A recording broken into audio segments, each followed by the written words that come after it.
قال الله تبارك وتعالى في القرآن المجيد أعوذ بالله من الشيطان الرجيم بسم الله الرحمن الرحيم إنا نحن نزلنا الذكر وإنا له لحافظون۔ محترم بزرگوں، ابھی آپ نے مولانا عبداللہ صاحب کی مکمل مدلل بات سنی اور مولانا الحمدللہ ایسے انداز میں بات کرتے ہیں کہ سننے والا اکتاتا نہیں ہے بلکہ دل کے اندر چاہت پیدا ہوتی ہے کہ مولانا اور بولے۔ میں تو یہ چاہ رہا تھا کہ مولانا بولتے رہیں میں سنتا رہوں، مولانا بولتے رہیں میں سنتا رہوں، لیکن آج بہت جلدی انہوں نے اپنا بیان مختصر کر دیا۔ اور یہ تو معلوم ہے مولانا کہ صدر بالکل ادھر ہی رہتا ہے، اس کو موقع بالکل نہیں ملتا، اکثر و بیشتر ایسا ہی ہوتا ہے۔ اور میں بالکل اس وقت بات کرنے کی پوزیشن میں نہیں ہوں، اس لیے کہ لگ بھگ 4 ہفتوں سے مولانا کو میں اپنے یہاں بات کرنے کے لیے بلا رہا ہوں اپنی کسی مجبوری کی وجہ سے، لیکن چونکہ یہاں آ گیا تو چند باتیں آپ لوگوں کے سامنے میں پیش کر دیتا ہوں۔ یہ تقریر نہیں ہے بلکہ یہ سوچنے سمجھنے کے بعد میں فیصلہ کرنے کی بات ہے کہ ہم کو کرنا کیا۔ سب سے پہلی بات، اولاد اللہ رب العزت کی بہت بڑی نعمت ہے۔ اگر اولاد نہ ہو تو انسان اولاد کے لیے کتنی دعائیں کرتا ہے، کتنا تڑپ کرتا ہے، کتنے عاملوں کے پاس میں جاتا ہے، جو نہیں کرنا ہے وہ کر لیتا ہے۔ تو یہ نعمت جب اللہ رب العزت نے دیا ہے تو اس نعمت کی قدر کر لیں۔ لَإِن شَكَرْتُمْ لَأَزِيدَنَّكُمْ وَلَإِن كَفَرْتُمْ إِنَّ عَذَابِي لَشَدِيدٌ۔ اگر تم اللہ رب العزت کی نعمتوں کی شکر گزاری کرو گے تو اللہ رب العزت نعمتوں میں اضافہ کر دیں گے، نعمتوں کو بڑھا دیں گے، اس میں ترقی عطا فرمائیں گے اور اس نعمت سے فائدہ اٹھانے کے مواقع اللہ تعالیٰ عطا فرمائیں گے۔ اور اگر تم نعمتوں کی ناقدری کرو گے تو پھر اللہ رب العزت نعمتوں کو چھین بھی لیں گے۔ نعمت ہونے کے باوجود آدمی وہ نعمت سے فائدہ نہیں اٹھا سکے گا۔ اور دوسری اللہ رب العزت کی پکڑ یہ بھی ہوگی کہ اللہ تعالیٰ اس کو دردناک عذاب کے اندر مبتلا بھی کر دے گا۔ تو جو اولاد کی نعمت اللہ رب العزت نے ہم کو دی ہے ہم اس کی قدر کریں۔ ویسے تو ہر نعمت کی قدر کرنا چاہیے اور ہر نعمت کی قدر کرنے پر اللہ تعالیٰ ہر نعمت کو بڑھا دیتے ہیں۔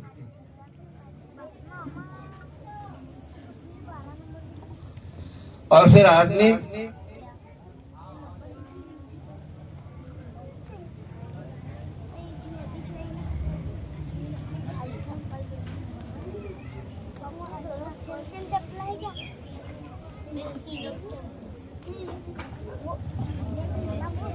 اس نعمت کو استعمال کر کے زیادہ سے زیادہ اس سے فائدہ اٹھا سکتا ہے، ناقدری پر وہ فائدہ بھی نہیں اٹھاتا اور اللہ کے پکڑ کے اندر بھی آ جاتا ہے۔ تو اولاد کی نعمت کوئی معمولی نعمت نہیں ہے، اور یہ نعمت ہم کو ایسی ملی ہوئی ہے کہ ہمارے جنت اور جہنم کا فیصلہ ہے۔ اگر ان کی صحیح تعلیم ہم نے کر دی، صحیح تربیت کر دی، ان کو دیندار بنا دیے تو یہی ہمارے نجات کے لیے کافی ہے۔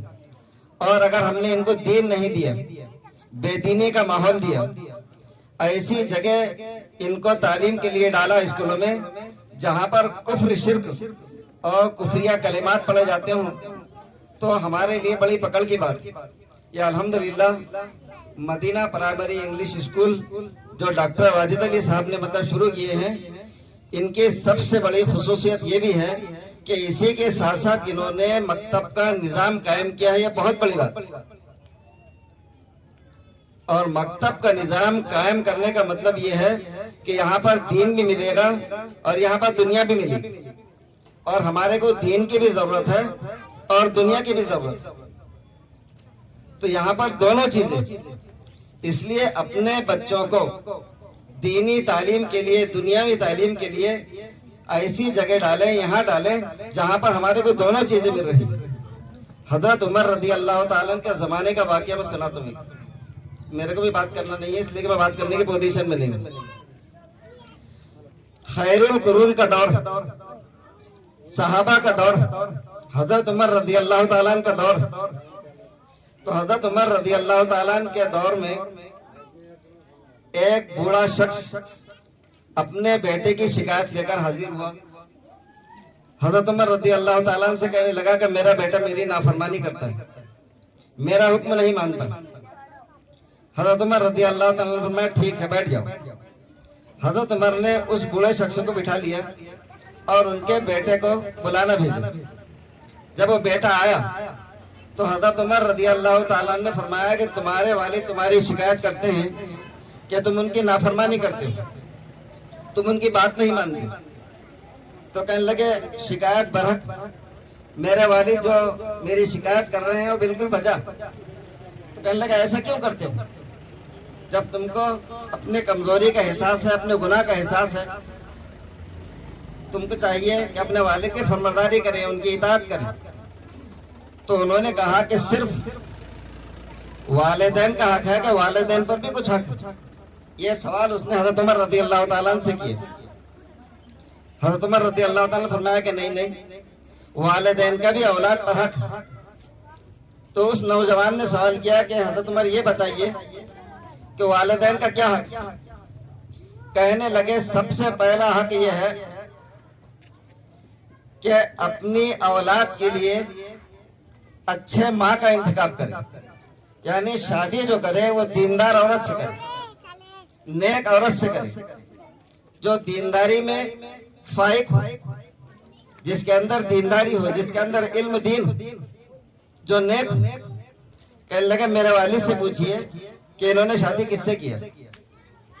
معلوم پڑا کہ انہوں نے ایک مجوسی عورت سے شادی کی اور اس عورت سے وہ لڑکا پیدا ہوا. پھر کہنے لگے دوسرا حق کیا ہے؟ تو کہنے لگے دوسرا حق یہ ہے کہ اس کی تعلیم و تربیت دینی ماحول میں کرے, اچھی اس کو تعلیم دے کہ جہاں اس کو دین ملے, اس کو رب کی پہچان, اس کو دین کی پہچان. کہنے لگے انہوں نے میرے دینی تعلیم و تربیت کی کوئی فکر نہیں, ماں کا انتخاب بھی برابر نہیں کیا, دینی تعلیم اور دینی تربیت یہ بھی انہوں نے نہیں کی. اور ان کا کوئی ایک سوال تھا. تو حضرت عمر رضی اللہ تعالیٰ نے اس بوڑھے شخص کو ڈانٹا کہ تم نے اپنے بچے کے حق کو ادا نہیں کیا, تو بچہ تمہارا حق کہاں سے ادا کرے؟ تو والدین کو چاہیے کہ اس نعمت کی قدر کرتے ہوئے اپنے بچوں کے حقوق کو ادا کریں.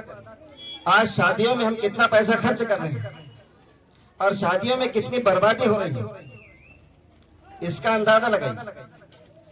اتنا پیسہ اگر ہم اپنے بچوں کے تعلیم اور تربیت پر خرچ کریں تو ہماری قوم ترقی کرے گی, ہماری قوم آگے بڑھے گی, ہمارے بچے آگے بڑھیں گے.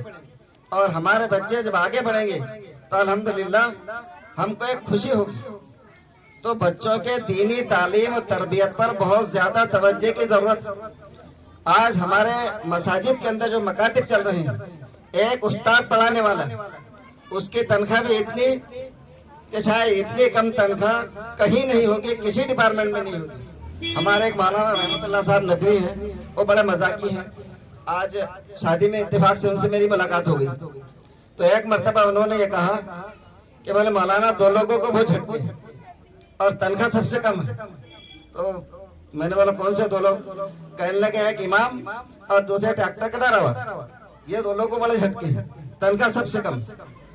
تو ایک استاد کے پاس میں زیادہ سے زیادہ ایک گھنٹے میں 20 سے 22 25 بچے ہونا چاہیے, تب بچوں کی صحیح تعلیم صحیح تربیت ہوگی.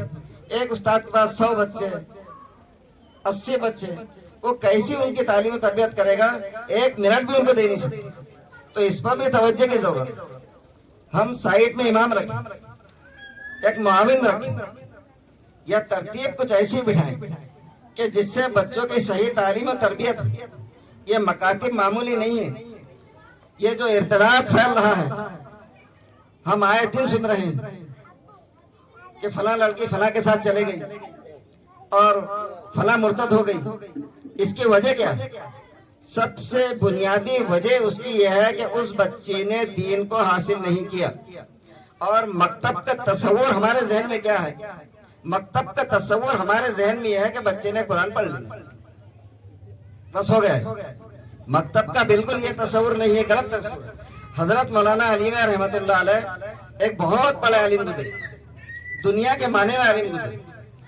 وہ بار بار بار بار مکاتب پر بہت زیادہ توجہ دلاتے تھے، تو اس وقت ہمارے کو بھی اتنا شعور نہیں تھا۔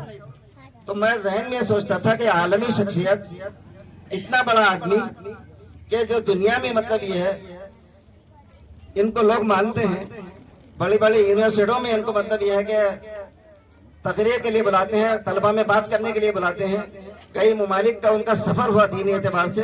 اتنا بڑا آدمی اور بات مکتب کی کرتا ہے، لیکن جب معاشرے میں آئے تو پتا چلا کہ مکتب کی بات جو مولانا کرتے تھے وہ بہت اہم ہے اور بنیادی چیز ہے، اور سب سے بڑی ہے، چھوٹی بات نہیں ہے، سب سے بڑی بات۔ تو مکتب کے اندر صرف قرآن ہی نہیں بلکہ بچے کو دینی تعلیم بھی ہونا چاہیے، یعنی اس کو عقائد کی تعلیم ہو، اس کو مسائل کی تعلیم ہو، اور بلکہ مکتب کے اندر بچہ ہمارے پاس میں 6 سال 7 سال جو بھی رہے تو وہ چھوٹا موٹا عالم بن جانا چاہیے، اس کو اپنی ضرورت کی ساری چیزیں مل جانا چاہیے، اس کو ایمانیات کی چیزیں ملنا چاہیے، اس کو اخلاقیات کی چیزیں ملنا چاہیے، اس کو معاشرت کی چیزیں ملنا چاہیے، اس کو معاشیت کی چیزیں ملنا چاہیے، اس کو یہ طریقہ معلوم ہونا چاہیے کہ مجھے زندگی کس طرح گزارنی۔ صرف یہ نہیں کہ قرآن پاک پڑھا دیے یا کچھ سنتیں پڑھا دیے، کچھ دعائیں پڑھا دی، بلکہ دینی شعور پیدا کرنے کے لیے بچے کو ہر چیز ضروری ہے۔ اور جس بھی فیلڈ میں وہ رہے گا، چاہے وہ مزدور بن کر رہے، کارخانے میں رہے، وہ ٹیچر بن کر رہے، وہ تو دینی ماحول کے اندر اس کو کام کرے۔ اور یہ اسی وقت ہوگا جب بچے کا بچپن میں ایمان مضبوط ہو، اور ایمان مکاتب ہی میں مضبوط ہو سکتا ہے۔ جماعت میں جانے کے بعد میں ہمارے کو اندازہ ہوتا ہے کہ 60 سال 70 سال کا بوڑھا بھی 40 دن میں کلمہ نہیں صحیح سے پڑھ سکتا۔ بہت پہلے کی بات ہے، ایک مرتبہ ہاکوٹ میں جماعت میں گیا تھا، تقریباً وہ 60 سال کے اوپر ہوں گے بڑے میں، تو 3 دن میں ان کو کلمہ بھی پڑھا نہیں سکا، زبان ہی الٹی۔ تو اس وقت بچے کے زبان نرم ہوتی ہے، اور اس وقت بچہ بہت کم وقت میں بہت زیادہ یاد کر لیتا ہے۔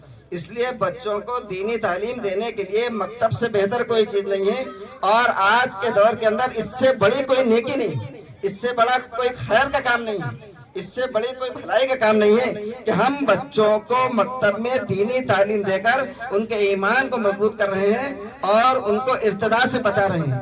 ظاہر بات ہے بچے نے مکتب نہیں پڑھا، یا پڑھا بھی تو صرف قرآن شریف پڑھ لیا، اس کو معلوم ہی نہیں ہے کہ نماز کیسی فرض ہے اور کیا فرض ہے، اس کو اور دین کے بارے میں معلومات نہیں ہے۔ تو ظاہر بات ہے کہ جب آگے وہ پڑھے گا، آگے بڑھے گا، تو اس کو کالج میں جیسا ماحول ملے گا اس سے متاثر ہوگا، اس کی غلطی نہیں، بلکہ غلطی ہماری ہے کہ ہم نے اس کو جس ٹائم میں دین دینا چاہیے تھا وہ ہم نے دین نہیں دی۔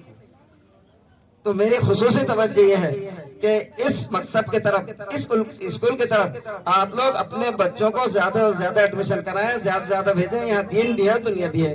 اب میں نے بہت کچھ بول دیا، اتنا بولنے کا میرا منشا بھی نہیں تھا۔ اللہ تعالیٰ عمل کی توفیق عطا فرمائے۔